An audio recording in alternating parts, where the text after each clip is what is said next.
So, a few months ago, I had a post on TikTok that says something to the extent of, it took me 7 years to get here, or it took me 7 years to build this sound, which is very true.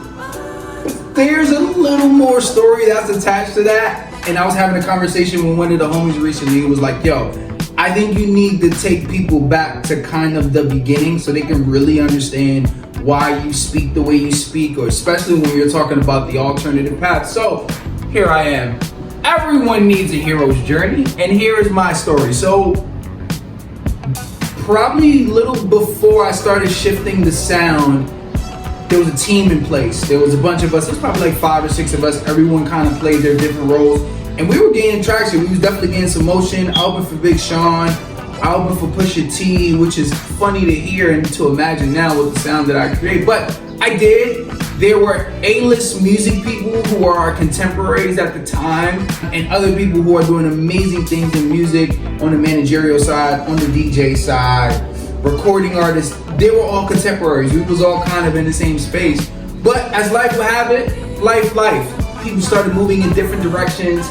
People artistically started to have other passions, and it kind of left me, I would consider, at ground zero again, which I had to build myself up. And at the time, I'm not the human that you see today, polished, well-spoken, inspirational, hand on hips. It was none of that. So honestly, I think that situation for me was definitely the universe testing me to see, like, do you want what you say you want as bad as you want it? Do you get better? How do you get better when everything around you shifts, right? Like, what skill sets do you learn now that in turn helps your internal approach everything? Because that's another thing that happened with it, right? Like, when that happened and I had to learn new things and I had to do the trial and everything, now I have a different level of confidence that I carry into all parts of life. Because I do feel that way, right? Like, I feel like that old saying of like, how you do one thing is how you do everything.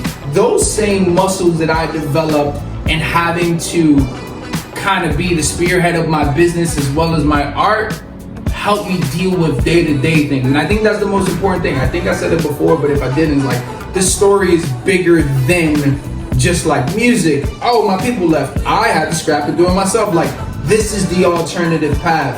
When A doesn't happen the way you envision it, how do you react, right? Like, do you say, fuck it, we rolling. Now let's figure it out. And now let's remix it and own it. And that becomes, for me, there's a large sense of pride that I have in the path that I've taken, where before I thought it was one thing and I swore by everything it was gonna be that way. And now that I've remixed it and kind of made it my own thing, there's a certain level of pride that comes with it. And the ego, right? The ego gets patted on the back, and I think it's a good thing. We'll talk a little further about ego in another episode, but that's kind of we can call this part 1 of the hero's journey. I don't know if there's gonna be another part, because I feel like I'm just talking about myself way too much. That makes me feel very, very weird. For all of the things that I've had to learn and work through to get to this point, I couldn't be more proud of myself. It's funny when people ask me, like, I'll see someone 3 months ago, and then they'll see me 3 months. They'll see me like in increments, like, how you doing? I'll be like, yo, I'm the best I've ever been.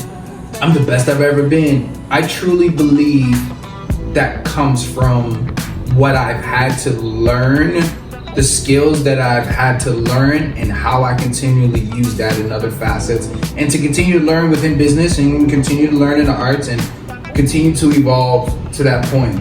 So for those things, I'm so proud of myself, man. I'm so proud of myself.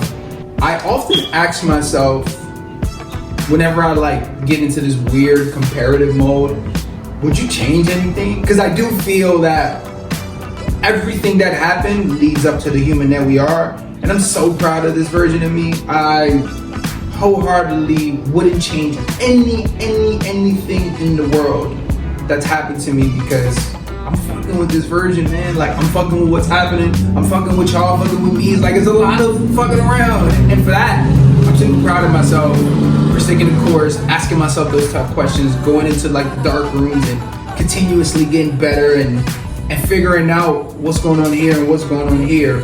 But I would love to hear your story. I would love to hear how transitions have made you into the person you are today. And I hope you're proud of yourself. I really hope you're proud of yourself. It's very easy to get stuck in the work and not necessarily look at the scoreboard, but you do have to smell the flowers around you sometimes. It's just a part of the game, man. Thank you for watching. Thank you for listening. Until next time, peace.